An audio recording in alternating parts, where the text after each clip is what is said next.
The Wscc is a new model for schools to implement and use that brings the community and schools together to ensure a better education for every student. The Wscc stands for Whole School, Whole Community, and Whole Child, and was created in 2004.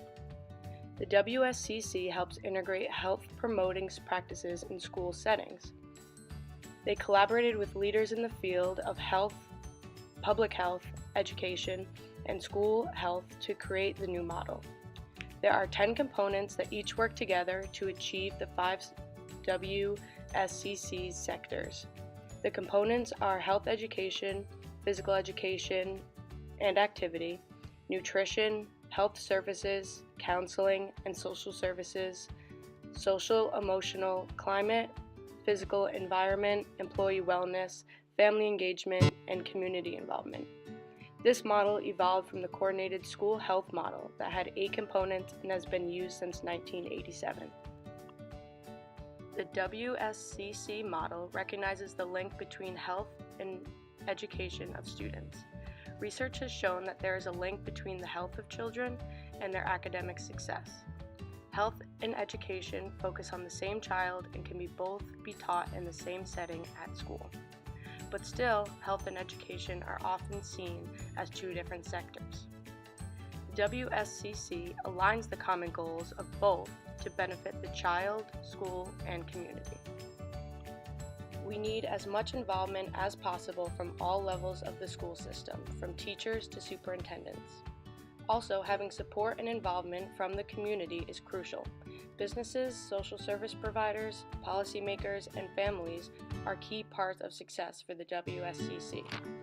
People also need to be informed. Once they know about the Wscc and its benefits for all children, the more likely it is for growing support.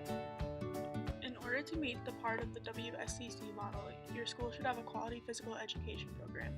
Quality physical education includes having enough instruction time for your students, 150 minutes per week for elementary and 225 minutes per week for middle school and high school. Your school should also have a qualified professional teaching your physical education classes. To ensure your students have enough physical activity during the day, your school could include a morning or afternoon walking club. Your physical educators should have access to proper equipment and facilities for the best learning experience as well as for safety concerns.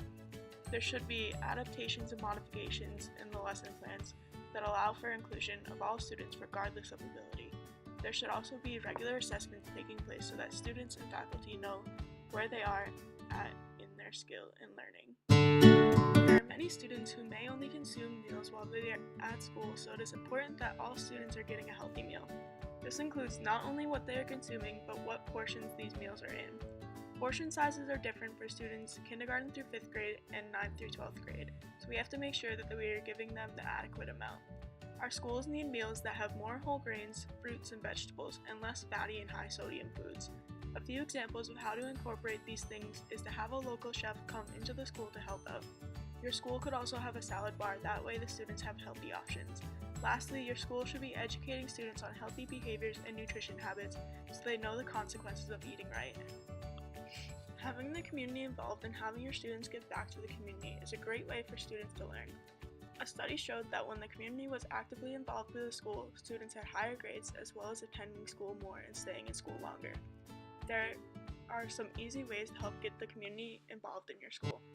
Your school could host dances and ask for help from the community with setup, music, pictures, food, and so much more. You could also invite locals to come in for a career day and talk about what they do and how they got there.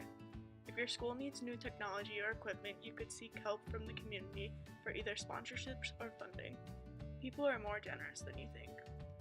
A way to get students involved in the community is to do a community service trip to give back. These could be things such as cleaning local spots that have high activity in town. Making sure that our employees have healthy lifestyles will help with providing the quality education programs that your school deserves. By incorporating good employee wellness into your school, you can reduce stress and improve effectiveness of teachers. Teachers who are healthy can be positive role models for students and other faculty for healthy behaviors. Healthy teachers are more likely to last longer in their career, as well as reduce healthcare costs. To improve this in your school, you can incorporate optional fitness programs for your staff. This could be included in your students' walking club. Having healthy options for nutrition can be beneficial for both staff and students. Giving staff good health care will help keep their wellness up. This means having a good plan but also having services during school hours for employees as well. How does the physical environment of a school affect students' learning and achievement? The location of a school is important for attendance of students. Having a school that is close to the student's home allows for better access as well as the likeliness to attend school. The classroom sizes, meaning the number of students, should be relatively small so that students can have a greater learning experience as well as easier access to help from the teacher. If a class has too many students, the teacher may not be able to check in with each student to make sure they are succeeding. Making sure the school is clean and has several places for sanitation and hygiene improvement are crucial. This makes sure that students stay healthy, which leads to better learning and less absences due to illness.